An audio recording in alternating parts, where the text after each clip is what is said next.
Welcome back, everybody. It's DJ Numismatics, and picked up a few rolls of coins today. Banks are still sitting on uncirculated boxes of everything except for pretty much quarters. And I didn't feel like going from bank to bank to pick up circulated stuff today, so I just stopped at the one bank and picked up 18 rolls of circulated quarters. And as you can see, they are most definitely circulated quarters, so we'll be looking for all kinds of varieties, and hopefully a silver. I've yet to find a silver in a roll from the bank. The closest to coming to find a silver quarter at the bank was one of the tellers asking me why the one sounded funny, and he dropped it, and I said, "Oh, that's definitely silver." He's like, "How can you tell?" "What's the date?" And I asked him, and it was a 1962, so I got a silver quarter for 25 cents, so it's kind of cool.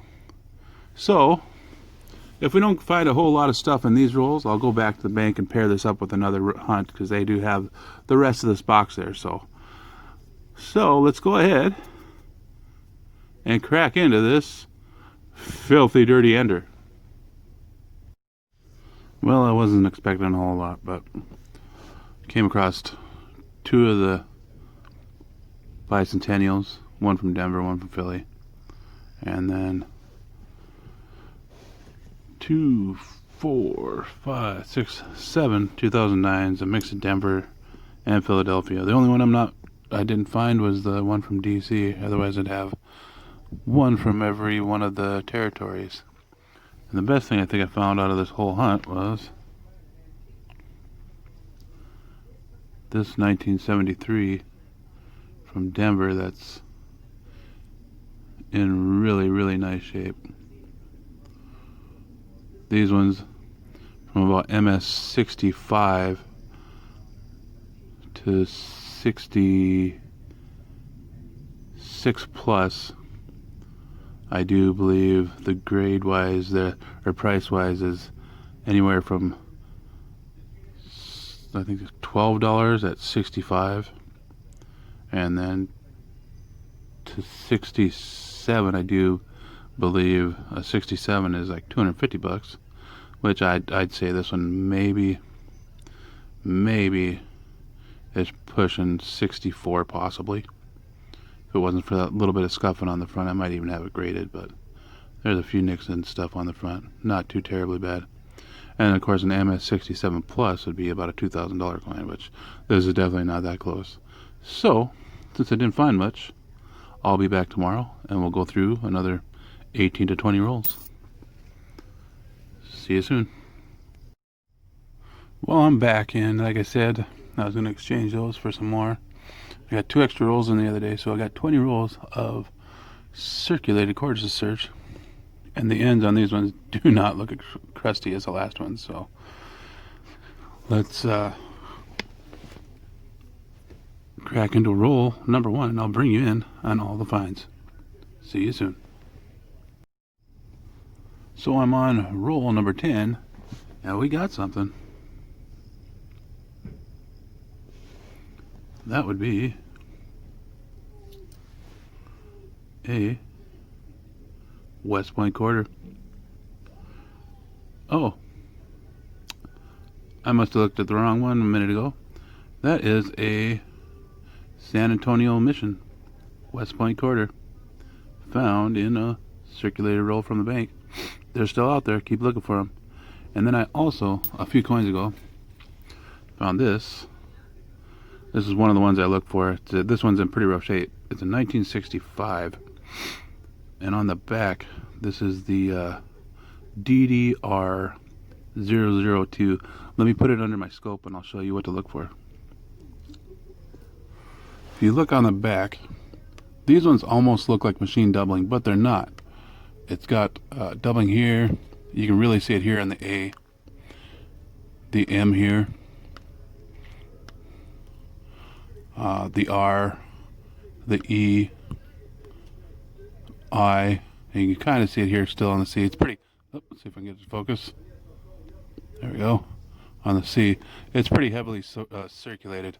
And you can also come down here in the quarter, and you can see it here on the quarter too as well. It looks a lot like machine doubling, but this is an actual double die. This one's in pretty rough shape, and they're not too valuable unless you find them in high grade. Then they're a fairly decent price coin. This one, as you can tell, you can see it in the D there too, is heavily circulated, so it's definitely going back into circulation. Yeah, you can see it there in the T, the A. Neat find. The DDR 001 is it's a little bit, how do I want to say it,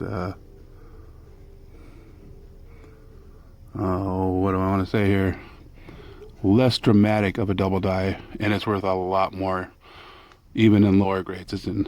It's worth quite a bit of money. Cool find though. Well, let me finish up these next 10 rolls. Well, we're on roll 13, and we just came across another pretty cool find, and that is let's see if I can get it here, 1977, or 77, sorry, 1999 Philadelphia minted Delaware State Quarter with, you can kind of see it there, I'll put it under the scope after this, it's a spitting horse. Let me pop it under the scope for you and I'll show you. As you can see, focus, from the mouth of the horse, the die break goes, this one is probably the longest one I've found so far. It looks like it goes all the way to the border. Whether that's part of it or not, I do not know. That's probably just post mint damage, but you can see the die break runs all the way through the A, past the C, down past the R, and to the border here. That might be part of it, but I doubt it. Pretty cool. This is like the fourth one of these that I've found now. One of them just had a small little break, like it had just started, and it only stretched. You can see the bigger part right there. That's all that was there. This one's the biggest one I found so far. It runs all the way through. There's also another double die on these you can look for. It's on the bag, and it's down here on the bottom. But as you can see, this one definitely does not have it. Cool. Well, let's get back to the hunt. So I'm on the second to last roll, and if you're ever bummed out and think there's nobody that could be any more bummed out than you, just remember that somewhere out there is a quarter that is way more blue than you. Somebody must have had fun with some paint. Let me finish up these last couple rolls. So I finished up those last few rolls with no other finds, but I forgot to mention when I started, when I was returning some coins at the bank today, in the reject bin there was a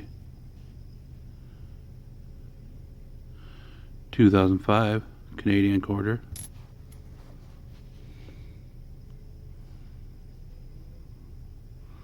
with a P mint mark underneath. I'm not sure exactly. I'm going to do my research on these and see if that means anything. I'm not sure. I think it just means it's a mint mark, I do believe. And then I also got a 1975 Canadian quarter out of the reject bin.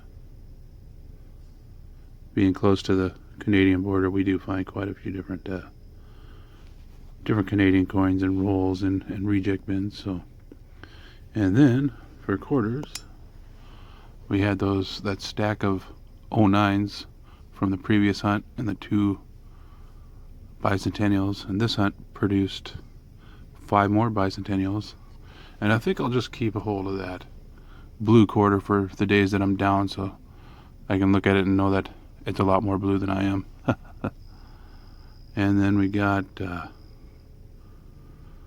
2 more 09s in this hunt, both from the Guams, and then from that previous hunt I also had that 1973 that was in great shape, and from this hunt we got that 2019 West Point San Antonio Missions. and the 99 Spitting Eagle. They'll probably both make it onto eBay, I do imagine.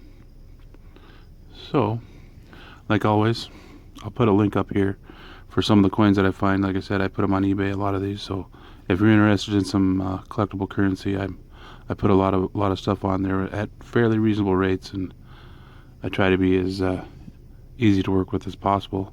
There'll be a link down below also for some of the sites that I look up the different double dies and stuff on these coins.